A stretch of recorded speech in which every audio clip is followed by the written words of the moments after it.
દેશની સ્વાયત્ત સંસ્થા દેશનું ચૂંટણી પંચ છે. ડોક્ટર બાબા સાહેબ આંબેડકરે આપેલા બંધારણ અને એ બંધારણ પ્રમાણે આ તમામ પ્રકારની સંસ્થાઓ રાજ્યની વિધાનસભા સહિત બંધારણીય રીતે ચૂંટાયેલા પ્રતિનિધિઓએ પણ વર્તવાનું હોય છે. જે પ્રકારે રાજ્યની વિધાનસભામાં કોંગ્રેસના માનનીય સભ્યએ ચૂંટણી પંચનો મુદ્દો ઉઠાવ્યો છે, મારે વિવેકસભર કહેવું છે કે ચૂંટણી પંચ એ સ્વાયત્ત છે. લોકસભાની ચૂંટણી હોય, વિધાનસભાની ચૂંટણી હોય, એ દેશનું ચૂંટણી તંત્ર યોજે છે.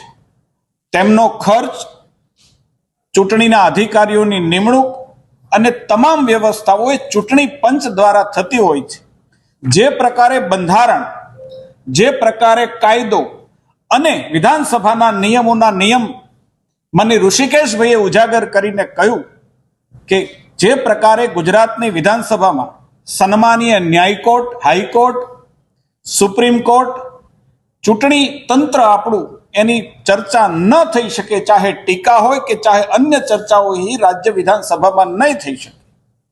અને જિગ્નેશભાઈ મેવાણીએ જે પ્રકારના આક્ષેપો કર્યા છે, જે પ્રકારની સ્પીચ આપી છે, એમાં વાંધાજનક તમામ ચીજ દૂર કરવા માટેની માનનીય મંત્રીશ્રીએ વાત કરી છે. એવા વખતે કોંગ્રેસના માનનીય સભ્યએ જે પ્રકારે વર્તણૂક કરી, વેલમાં આગળ આવ્યા, અધ્યક્ષશ્રી સામે નારા લગાવી અને વેલની અંદર ફ્લોર પર બેસી જઈ ધરણા કર્યા છે, તેમના કારણે માનનીય અધ્યક્ષશ્રી એને ગૃહની કાર્યવાહીથી દૂર રાખ્યા છે.